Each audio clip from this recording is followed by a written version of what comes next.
It's the Joseph Bristol Show.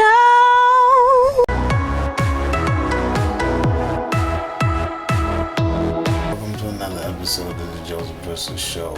This is an episode of Real to Real, so I'm doing something different. It'll be good, but look how this show is real life. I made the video earlier, and then I saw this news story that just came out an hour ago, and I had to remake this intro to the video because we've always been living in dangerous times. My cousin just said that to me too, and that's real. We always have, but this thing is some serious stuff. The president's on Twitter race baiting. I don't even want to show the tweet that he tweeted. He is literally inciting racial violence. So we all have to make sure that we are registered to vote, and we participate in the political process, and we vote these people out of office, and we have laws to protect our citizens, our people. So we write our governors, we write our senators to request different laws. Yo, son, the Watchmen, watch this news clip, watch the Watchmen, watch my review. Now to breaking news. Tonight, a U.S. soldier is accused of helping plan a deadly ambush on his own Army unit. Federal prosecutors say he was motivated by hate. Here's CBS's David Martin. According to court documents, 22-year-old Ethan Meltzer, an Army private, plotted to help a white supremacist group set up a deadly ambush of U.S. troops overseas. Meltzer allegedly gave a neo-Nazi group called Order of Nine Angels sensitive information about his own unit's location, strength, and weapons. In a tweet, the acting U.S. attorney in New York called him the enemy within. The ambush was allegedly intended to produce mass casualties, including Meltzer, who expected to be killed in the attack. The indictment does not make clear how it was supposed to be carried out or where, although the Order of Nine Angels is reportedly based in England. According to the Justice Department, Meltzer admitted his role in plotting the attack and declared himself to be a traitor against the United States. He is now in custody, charged, among other things, with conspiring to murder American service members and faces life in prison. David Martin, CBS News, The Pentagon. Dude is facing up to life in prison. So my man made a mistake. He realized, holy snap, I'm in a white supremacist group. I done fucked up. Let me, you know what I'm saying? I don't want to do this. I don't want to do this. I don't want to do this. I don't want to do this. And he came and he asked for help. Yo, I messed up. And he turned the people in. And we're going to get this guy life in prison. We need to look into some type of prison reform. We need to talk to this guy. Find out, one, what made him do this. What made him join up with these white supremacists. And the second thing we need to know is how can we help you, bro? Yeah, really, what caused you to do this? That's the main thing. What made you think that this was a good idea? You know, what drove you to this idea? We need to find out what's wrong with people so we can help them. Prison is for reforming. It's not just to lock people away in towers. Because at the end of the day, we're not healing them. We're not helping anything. We're not helping anything. We need to help people so that they can get back into society. We need to help people to heal. More angry people just makes the world more angry and hurt and evil, and people just hurting other people, and that just continues the cycle of hurt. We have to help people. We have to find out what's wrong with people. Why are they doing these things? Let's try to solve these things. Let's try to heal the people that's hurt, and let's try to put systems in place to prevent other people from getting hurt. Beginning of Watchmen on Hulu with the whole Tulsa, Oklahoma, Black Wall Street bombing incident. I kind of don't like how it's a real event in a fictional world with magic and powers and stuff. Well, let me see if there's magic and powers. I haven't seen the show or anything. We'll see. Alright, first episode of The Watchmen was pretty good. Like I said, I just didn't like the fiction being mixed with the reality. I don't too much like that, but episode 1 was pretty good, pretty decent, good storytelling. It looked like a story about, spoiler alert, of course it's spoilers, I'm talking about the damn show. It looked like the show about police fighting white supremacy, but really, the police are the white supremacists, which we already know. That's what these white boys turn around, that's what they do. But now I'm starting episode 2, let's check that out. This is how we do the reviews now. Talk about it as we watch it. So I just finished episode 2 of The Watchmen. Episode 2 of The Watchmen. In that episode, it's real. That's really what's happening. These racist people are the police. They are the ones who are in power. These racist white men.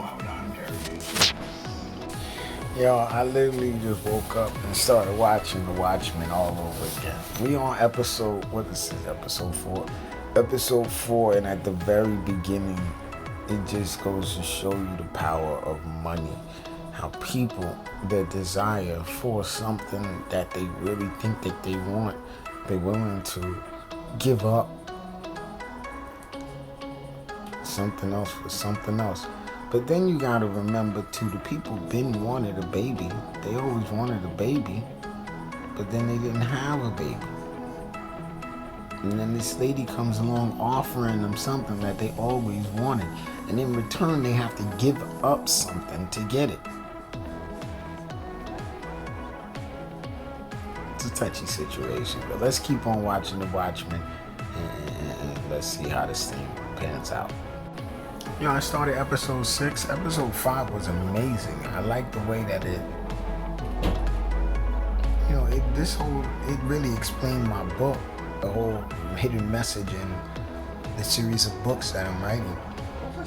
But episode 6, I like that too, because it's like living in the past, man. We all live in the past. We all live in the past. It's so hard to get over the things that happened to us in our childhood. Defines us as adults. Make a whole episode on it. Okay, so I finished The Watchmen, all 9 episodes, and let me say again, what I didn't like was I didn't like the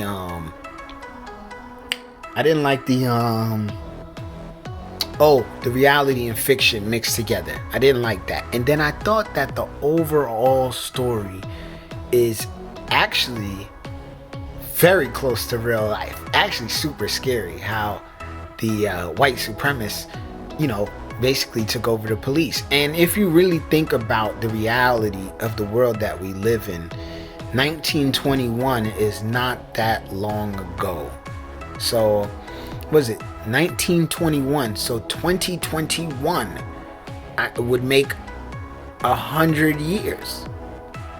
Yeah, I think if my math is right, I don't know. I'm not a fucking mathematician, but basically what I'm saying is these are generational problems. So these old racist people have children that they teach to be racist, and then those children have children that they teach to be racist. And these are the people who are our governors and our senators. These are the people who are in power right now. Mitch McConnell, William Barr. These guys are of the age that they grew up in racism. Their parents grew up in racism. Their parents were the same people who watched black people get lynched. And now they're in positions of power governing black people. So yeah, they built a system to ensure that they maintain the power. And it's like crazy that that's something that we don't identify and see as a real problem, which is why we have to vote and participate in politics. But worse, as I'm watching the show and I'm thinking about the reality of what we're watching and how it could be possible, the lady is, the white supremacist was her best friend, like her father. He purposely got close to her just for his purposes. And it it just goes to show that this is how it works. And then you look at the police, how the guy was a police officer, and he's thinking that, okay, they not gonna be racist to me because I'm one of them. I'm a cop now, so these white boys not gonna, they're not gonna be racist. Only to find out that of course the white boys are still racist. Just because you're a cop don't mean shit. You still a black man. And I liked the show. I thought the 9 episodes were great. I didn't like the mixing reality with fantasy, with magic, because reality is so much worse than fantasy. But I really like the show. Regina King, I love Regina King voice. She got a voice on her. And then I like the acting. The acting was pretty good. I hate sex scenes in movies and shows. I don't think sex needs to be displayed in movies and shows. Why are you showing us this? We know what sex looks like. We don't need to see it on the TV. It's not that serious. It was a good show though. I actually liked it. It was a good show. But the mixing of the reality and fantasy, I did not like that. I didn't think that was something that was necessary. But the idea that racism is passed down generational, anger is passed down generational, pain is passed down generational. It's passed through your genes, through your genetics. In Islam, it's believed that you basically can transfer knowledge and information and energy through sexual activity. That's why they tell you not to, just be going around doing it with random people. But it was a good show. It's a good show. I think everybody should watch it. It's a good show. It's a good show. And when you're watching it, just look at and understand the reality of how what you're watching can be a reality. It can be our society. And if it is our society, you have to ask yourself, well, who are you? Who are you? Are you like that FBI agent who's willing to stand up for what's right, who's willing to stand against your own people in order to ensure that everybody can live in a just and free and wonderful world? Or are you, like those other people who want to obtain power, hold on to that power, and they feel as though they have to crush others in order to keep and maintain that power? But the system itself is rigged to keep poor people poor, and of course black people are poor people, so the system is designed to keep black people specifically in poverty and keep us as second-class citizens, black and brown people, and that's something that we all have to fight against. But more specifically, white people have to fight other white people against racism. And like in the show they keep saying race traitor. We have to get rid of this idea that you can betray somebody because you're doing the right thing. You're not a traitor for doing the right thing. You are a traitor to righteousness for doing the wrong thing. So there's only those who stand for good and those who stand for bad. And if you stand for good, then you are standing for good. And if that good means that you have to go against someone who looks like you, then that's fine. Nothing wrong with that. But the show in and of itself was good. It was good. I actually liked it. I didn't like the mixing of the fantasy with reality. But it was a good show. Real to real, man. It's something to consider how our system could be plagued by white supremacists who have obtained power and are just trying to maintain their power by any means necessary. And this type of show just reminds me that black people, we are always being attacked. We don't know who's with us and who's against us. But what we have to do is be prepared for what could be possible. And that's all people. Native Americans specifically, man. My heart hurts for the Native Americans. But we all have to be prepared for what could be a war to come. You know what I mean? As American citizens, we have to be ready to stand against anything, fascism, any type of Nazi regime that may try to rise to power. And in which case we need to buy guns, get our concealed weapons license. We need to go to the range and learn how to shoot these guns. We need to join gun clubs. I like NAGA. There are other clubs for black people, but I like NAGA because I think we need to stay together, and we just need to talk, man. More and more, we need to talk to each other. We need to talk and pay attention to what people are saying, you know. So that was my review on Watchmen. I watched it on Hulu, by the way. I binged that thing. I watched it in like one day, and binged the whole thing, maybe even a weekend. Oh, and then, you know, the last thing I forgot about the Watchmen, Watchmen that I didn't like too, the ending. I did not like the ending. Like I said, I didn't like the way that they mix reality with, let me pause this video. I didn't like the way that they mix reality with fantasy. And the ending was like, again, the whole show is about basically white supremacy. Like white people that want to go back to a time when they could own other people. And the show is basically those people are the bad guy. But then at the ending of the 9 episodes, it's like the snap of a finger, the bad guys are gone, and then it's like, okay, but that's not the way white supremacy actually works.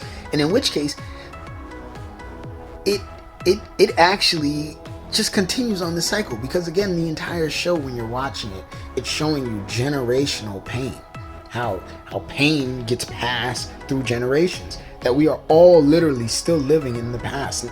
We're all stuck in our childhoods, but worse, we're passing on the same pain and agony and hurt to our children.